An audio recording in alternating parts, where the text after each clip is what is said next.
Thanks for staying with us. We're going to start with the nation, federal government. Obidati's actions treasonable. Bureau de Change aid Treasury looting terrorism, says agency. Trump pleads not guilty to 34 counts, felony counts. Finland joins NATO, Russia protests. NERC goes tough on discourse over meters. Government halts 10% hike in excise duty on non-alcoholic drinks.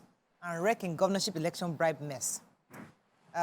Second Niger Bridge for inauguration May 15th. And Lagos-Ibadan Road ready for April 30th. Okay, which story are we starting with?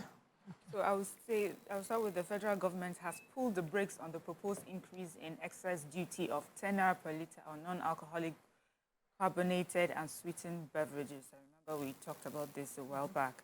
So the Manufacturers Association of Nigeria are very happy. They said all the members of the association, across the federation have breathed a sigh of relief because this, for them, it shows that, that the government understands that this is important for them. So the DG of MAN, Ajayi Kadir, said that the Minister for Finance, Budget and National Planning, Mrs. Zainab Ahmed, had assured that the guidelines would not include proposed increase in excise duty on beer, wine, spirits, tobacco, and non-alcoholic beverage in the year, but rather allow the excise regime to run its full course from 2020 to 2024 as programmed in the roadmap by the federal government in 2022. It also says that they received the government's understanding on the introduction of 0.5% import surcharge, which is meant to fulfill Nigeria's obligations to the Continental Agreement in the implementation of AfCFTA, the African Continental Free Trade Area Agreement. Anyway, this is in the manufacturing industry, but then they see this as government support to manufacturing in Nigeria because they believe they would have impacted negatively on them. So kudos, at least till 2024. There's good news for electricity consumers, all of us around Nigeria, because the NERC, the Nigerian Electricity Regulatory Commission, has launched their service charter. According to the chairman of NERC, he said that this service charter is going to set high standards of service that electricity consumers could expect from the discos. So now the discos are compelled to, within 5 days, fix the issue of meter dispute. So if a meter, for instance, is reported to be either overbilling or underbilling or not working fine, it shouldn't be forever. You know the way you report it and the discourse will not show up. But it must be done within 5 days now under the charter. Also, when there's a disconnection and the issue of the dispute, maybe of high bills or whatever, or missing payment has led to a disconnection. Once that issue is sorted out, the reconnection should be within 24 hours. Also, the reinstalling of meters after sorting them out should not take more than 5 days also. So when you take a meter for repair and you don't bring it back and then you disconnect the house, it shouldn't be more than 5 days before that is done. And the final one, they said within, when a fault is reported to the discos, the disco must send the staff to check it out within 24 hours at the residence. These issues were part of, their experiences from petitions that Nigerians have written to NERC about disco's handling of our issues. So I'm so happy. At least now, with that, we can have a... All right, there is a group called GIABA that's supposed to be an intergovernmental action. They're the group against money laundering in West Africa. And they have said that Bureau de Change is a new haven for treasury looters and terror financiers. They were saying this in the National Risk Assessment Report, where they mentioned that the situation was worsened by the preponderance of unlicensed Bureau de Change, known as black market operators, and the fact that the number of their dealings are cash-based, and they've made them market vulnerable to money launderers and terror financiers. But however, our dear Emefiele, Governor Central Bank, said that adequate measures, adequate measures are being put in place to regulate the operations of Bureau de Change. So we understand, but adequate, that, just so we are rest assured, adequate measures are being taken. So good news I'm happy that we're starting the front page review with a bit of good news, but this is a major good news, relief for people that are living or transit between Lagos to Ibadan, because there will be ending the process of construction from on April 30th. They said that they had an update in January, and with the review that took place, they are sure that the timeline will be met for April 30th. The road would come from Lagos to Ibadan, a straight Chacha road. Lagos to Ibadan is now fast, and it will be up until kilometer 116, though they mentioned that kilometer 17 to 27 will not be, they won't be able to conclude the job there, because the Oyo State government is doing massive drainage within that area, and they feel that the construction, the road construction would benefit from having a proper drainage system to combat climate change and the rain issues, flooding issues in Oyo State. So just between kilometer 17 to 27 might not be as smooth as the rest, but good news to everyone that transits within that road, good news for people in my industry. There's also good news concerning the second Niger bridge, which will be inaugurated May 15. So the minister, Fashola, mentioned that one of the challenges that this new bridge is addressing is ease of movement from southeast to the north, that this is covering River Benue, and many people that have to go through a long journey just by putting this bridge cuts the journey from southeast to the north by 4 hours. So this should increase trade, and we're really happy about this. Is good news, finally. The Punch. Post-election threats, Obi Dati risk treason charges, federal government warns. Picture here of Donald Trump protesters. Trump pleads not guilty to criminal charges. Whitney coroner okays Chrisland's independent autopsy. Ramadan, avoid offensive sermons, Etsu Nupe tells clerics. Afenifere crisis deepens. Youths ask Adebanjo to step down. Naira more divided than civil war. Civil era, says Sanusi. Naira crisis, cash circulation low, NLC tells CBN.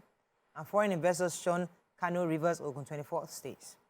Okay, which story are we starting with? The human interest story, the sad story of Whitney that died during the inter-house sports for Chrisland School. So her parents will be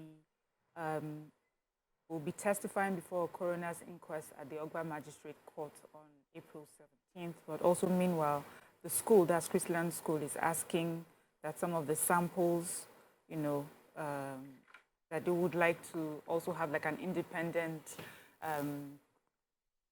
what's the word now for this person, to help them so that they can have like an independent autopsy on their own part. Some of the samples that were carried out and, the investigations that were done by Lagos State government, they would like to have an independent person go through those samples as well. And also they're asking for some parts of it. So do their own autopsy as well. And the court has granted them that. So I guess that will be able to give them some leverage when they come to defend, themselves in court. But Tsunope story. So the Tsunope of Bida has called on Islamic clerics. He had a meeting where he hosted them and said at this time of Ramadan, all their sermons that are going on around the country should focus on unity and peace going forward, and we should also focus on sustainable peace, unity, and socio-economic prosperity of the entire country at this time, and it should not be divisive. It should not preach. They should not preach hate in any way. I love the fact that he's calling on the clerics, because whether we like it or not, they are the people of influence. Yes, they shape mindsets.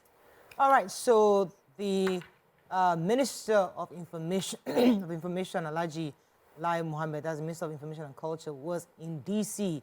And he was speaking in the U.S. saying that Peter Obi and his and Alhaji Dati Ahmed risk being prosecuted for treason over some of their utterances about the February 25th elections. According to him, in one breath, they are seeking redress in court, and in that breath, they seem to be asking for insurrection. The news agency was saying that Obi and his running mate, Dati Ahmed, cannot be threatening Nigerians, that if the president-elect Bola Tinubu of the APC is sworn in on May 29th, it will be the end of democracy. He said this is treason. You cannot be inciting or inviting insurrection, and this is what they are doing. Obi's statement is that of a desperate person who is not a Democrat, that he claims to be. And Obi has immediately replied that he says, according to him, he says that he warned that the federal government should desist from making false allegations against him, saying that he had never sponsored or encouraged anybody to stoke the ember of insurrection in the country. He also said that he has observed various campaigns of calumny directed against his person, and that he has also said that it is most unfortunate that these consistent efforts to portray me is quite pathetic. All right, so I think that's that on that. Yeah, the cash flow challenges are still ongoing. We remember that almost 2 weeks ago, the organized labor, that is from NLC, TUC. The NLC president is Juwajero, TUC president Festus Osifo told journalists that they were going to be, after their NERC meeting, they decided not to just picket CBN or go on strike. They were going to monitor the banks, and that based on their monitoring, the CBN isn't supplying the banks enough cash. That yes, the situation seems to have improved a bit, but the cash supply isn't yet at 100%, and they're expecting it that, they said when someone will stay in a bank for days before they can get 5,000.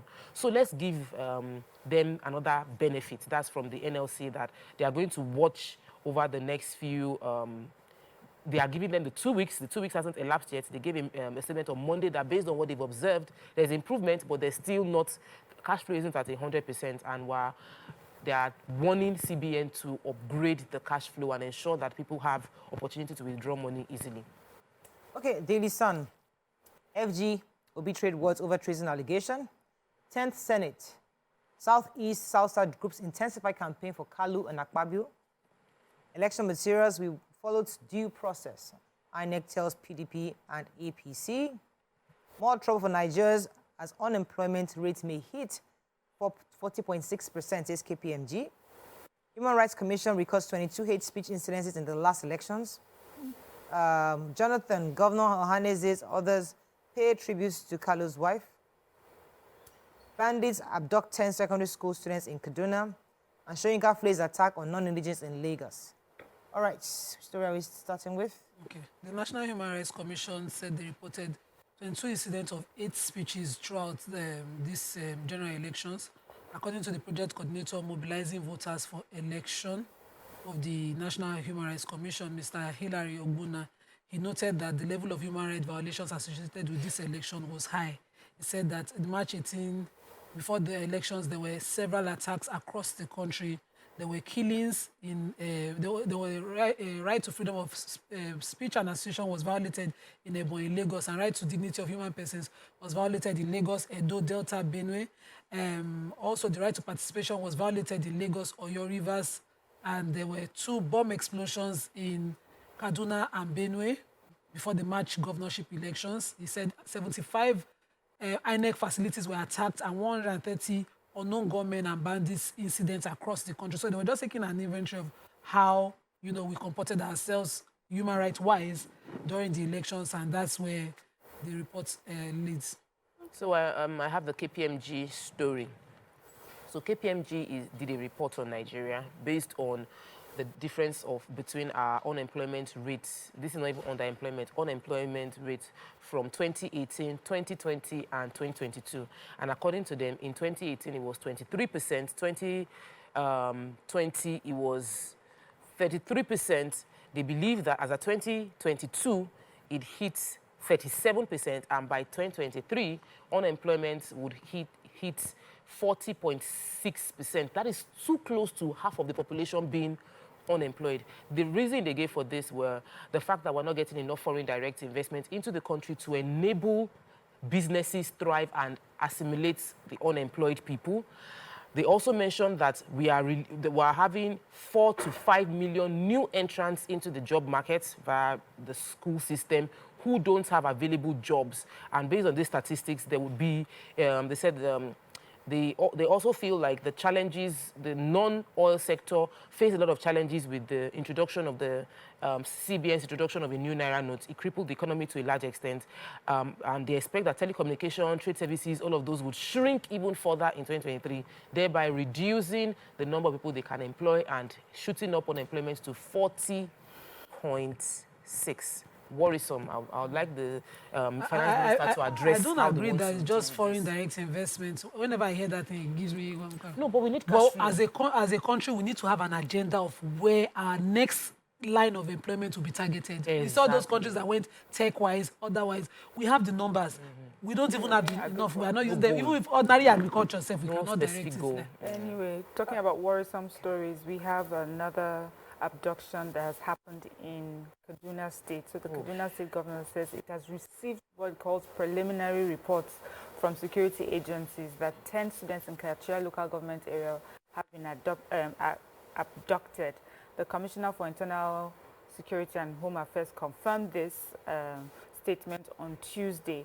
But he also said that he's yet to confirm if they were abducted in school or somewhere else, and we would know once once they get further information. So the exact location of where the incident happened cannot be confirmed as of the time of this report. All right. So Professor Wale Soyinka has condemned the attacks of the non-indigenous in Lagos State during the just concluded general elections. He also condemned the comments by the vice presidential candidate of the LP presidential candidate who was suggesting that the CGN should not swear in the president-elect. In his statement, he said that he denounced the statement as unbecoming of a vice presidential aspirant.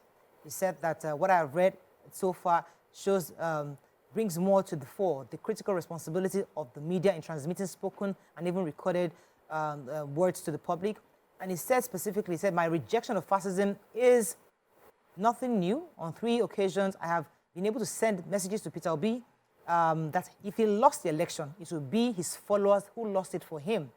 It was depressing to watch his lieutenant, a crucially positioned voice of the movement that has broken the mold, threaten the totality of the social existence. And many have also said that we need to really caution what we say and how we say, because this is a season where things are taken out of context and can be given multiple interpretations. So all our leaders, even those in power and those outside power, must be very careful with the kind of utterances they make, especially in this season.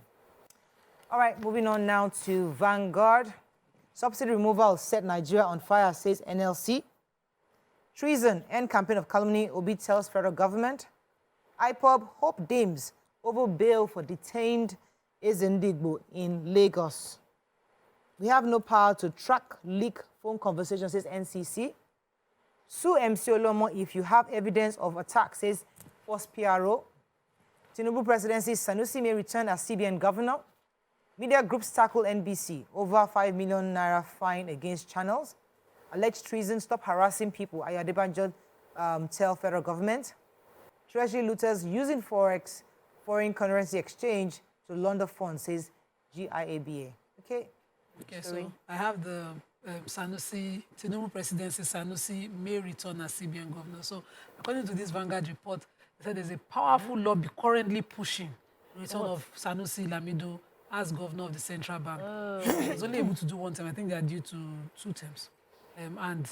The report says that, his strength is in risk management in banking, and he has the blessings of, people closer to the president-elect, like the governor of Kaduna State and some other close people like that. Also, the report took inventory again of all his achievements as CBN governor, his ability to stabilize the naira to the dollar at 155 for 4 years straight when he was CBN governor. All these irregularities that we're seeing. I think they should just focus on his achievements and not his connections. His revitalization of the national economy and all of that. And they said that because the president-elect himself is an accountant, he sees on whose monetary management template and would need a synergy with the fiscal policy right now, he will be needing somebody of that caliber. So okay, I hope the lobby goes through for him. Let me take, you want to take a story? Let me take... sounds like good news to me. So the media advocacy groups have slammed NBC, that's the National Broadcasting Commission, and they're saying about the imposition of the 5 million naira fine on Channels TV. According to them, I think it's the executive director of the Media Rights Agenda and the International Press Center spokespersons were saying that the NBC fine came on the heels of the appearance of the vice presidential candidate of LP. They said in the joint statement called on NBC to reverse the fine imposed on Channels TV and provide an opportunity for the station to defend itself. For the opt-in time, the NBC has acted arbitrarily in the purported exercise of powers as regulatory authority of the broadcast sector. And they're saying that even if Channels TV aired, it should at least be given the opportunity to defend themselves before issuing a fine. And these are some of the cases that have caused the there to be a demand for an ombudsman to be that person who can self-regulate the media. So, because many people always feel as if there's always an ulterior motive from government each time they execute any policy. Yeah, those kind of policies. So we'll see how this goes, but they're saying that at least let channels defend themselves, because many people can watch the interview and say, sometimes it's the guest that says things, it's not your fault, but sometimes you expect also to have a way to report some of these things. Let's quickly take the story about NCC. Short. The story is about the fact that people are accusing the NCC of being the one that recorded the conversation between the presidential aspirant of Labour Party, Obi, and the general overseer of Living Faith Church. NCC has come out to say that they don't have the right, they don't even have the capacity, they don't do it, they don't track. According to the Nigerian Communication Act 2003, they cannot do it. So people should stop accusing them of being the ones who leaked the audio, the call. It's not their fault. All right, that is all we can take on Front Page Review.